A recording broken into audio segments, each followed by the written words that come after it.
Bienvenue, c'est l'actu. Au programme, parcourons la communauté de communes avec les moissonneurs de l'emploi. Vous les avez peut-être vus passer, ce sont les équipages du Rallye Targa Lorraine. Mais tout d'abord, après 6 mois de fermeture pour travaux, la déchetterie de Niederbronn-les-Bains rouvre ses portes.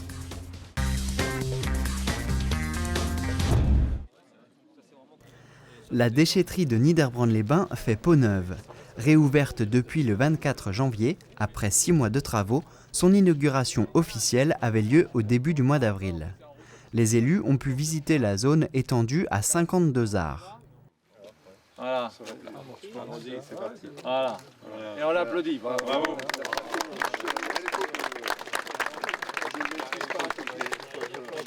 Parmi les améliorations, la séparation de la circulation entre camions et usagers, la vidéosurveillance et les conteneurs spéciaux pour déchets dangereux, sans oublier le nouveau bâtiment pour les agents. La déchetterie avait été construite en 1992, ce qui en faisait l'une des plus anciennes parmi les 11 déchetteries du SMICTOM d'Alsace du Nord. Je pense que c'était une rénovation indispensable parce que la fréquentation de cette déchetterie était limite. Nous avons ici plus de 45 000 personnes par an et les voitures, les jours de grande affluence, avaient du mal à se croiser et donc il était à la fois nécessaire d'envisager un nouveau fonctionnement de la déchetterie et de l'agrandir avec 5 bennes nouvelles. C'est beaucoup plus pratique qu'avant parce que ça nous permet de faire beaucoup mieux face à un flux assez considérable de personnes, d'usagers. Nous avons aujourd'hui 11 quais qui nous permettent d'accueillir beaucoup plus de gens. 6 000 tonnes de déchets ont été collectés ici en 2010. Le coût de fonctionnement est de 221 000 € pour le transport, le traitement et le personnel. La rénovation, elle, a coûté 528 000 €. Le Conseil général et l'ADEME ont apporté une aide de 94 000 €.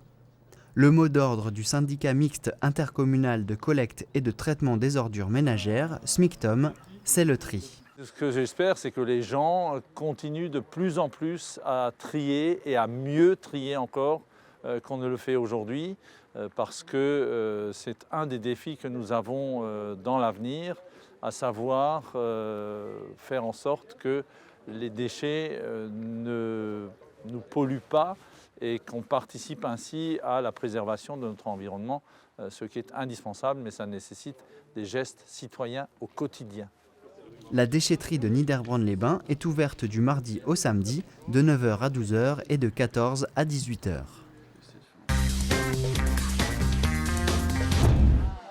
C'est la première fois qu'aura lieu les moissons de l'emploi en Alsace du Nord. Cette opération originale vise à dynamiser l'emploi en envoyant quelques 200 moissonneurs afin de détecter les besoins en recrutement des entreprises locales pour les 6 mois à venir. Une façon de dénicher les emplois cachés qui se déroule en 3 étapes. La première étape, du 27 février au 2 mars, est dédiée aux réunions d'information collective visant à informer les futurs moissonneurs et à valider leur participation. La deuxième étape, du 5 au 16 mars, est une journée d'information pour permettre aux moissonneurs de s'approprier la méthode pour les futures démarches. Enfin, la troisième étape, du 20 au 30 mars, est attribuée à la prospection sur le terrain en binôme. Nous sommes des moissons de l'emploi, donc nous faisons une étude sur 6 mois pour les entreprises sur leurs besoins de personnel en fait. Oui. C'est en allant démarcher auprès des entreprises locales que les moissonneurs dénichent les offres d'emploi qui ne passent pas par le circuit habituel, mais plutôt par le bouche à oreille. Ces emplois sont donc récoltés par des moissonneurs très bien formés. Oui, voilà. Bon courage. Merci beaucoup. Donc on va chez les entreprises, on leur demande s'ils ont besoin du besoin de personnel. Et après, on note, c'est pour tous les demandeurs, tous les moissonneurs en fait. À la fin, c'est regroupé sur un site et tout le monde peut y accéder, quoi.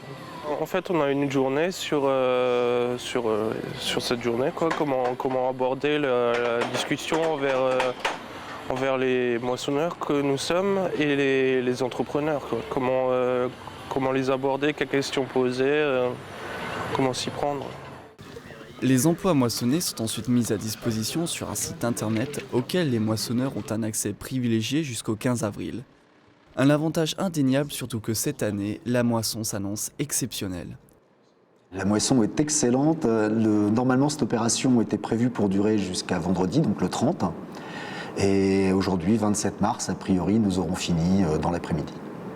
Et la moisson est excellente puisque nous avons, alors aux dernières nouvelles, un peu plus de 600 offres. Succès indéniable, les moissons de l'emploi sont une façon à la fois originale et efficace de combattre le chômage.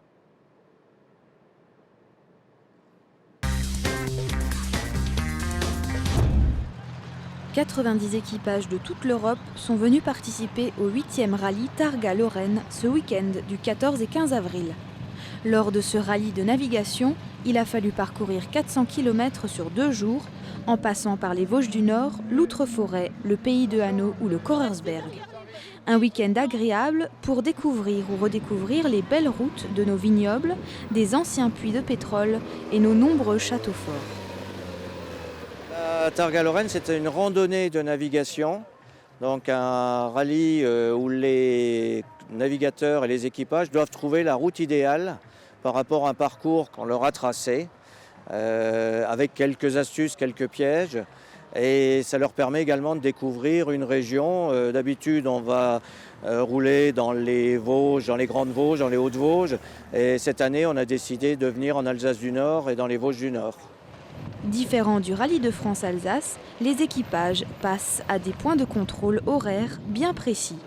Ils doivent respecter le code de la route et les limitations de vitesse. L'un de ces points de contrôle se trouvait notamment au garage Renault de Gundershofen, partenaire du 8e rallye Targa-Lorraine. Nous avons été sollicités fin d'année dernière par M. Brison. Donc nous avons accepté sa demande pour participer à cette épreuve. Donc qui est dans le cadre de notre activité, puisque nous sommes également représentants de la marque Renault Sport, donc avec tous les modèles. Et puis nous avons fait dans ce cadre venir exprès des véhicules de Renault, des véhicules mythiques, comme la Renault 5 Turbo et la Clio de Jean Ragnotti, voilà pour l'exposition complète. Uniquement réservés aux voitures anciennes, les amateurs de bolides mythiques étaient au rendez-vous. Entre 10h30 et midi, les 90 équipages se sont succédés pour repartir direction Bärental dans l'après-midi. Mais le rallye n'est pas fini, il faut garder quelques forces pour le lendemain. Aujourd'hui, nous aurons 300 km à parcourir dans toute la partie Alsace du Nord, Vosges du Nord. Retour à Batzendorf ce soir. Et demain matin, on a encore une centaine de kilomètres dans le Korersberg, donc plus proche de Haguenau et de Brumath. Au terme de ce week-end semé d'embûches, mais qui a également permis de partir à la découverte de l'Alsace-Lorraine sur fond de course automobile, 30% des équipages ont été récompensés. Rendez-vous l'an prochain pour un nouveau rallye Targa-Lorraine.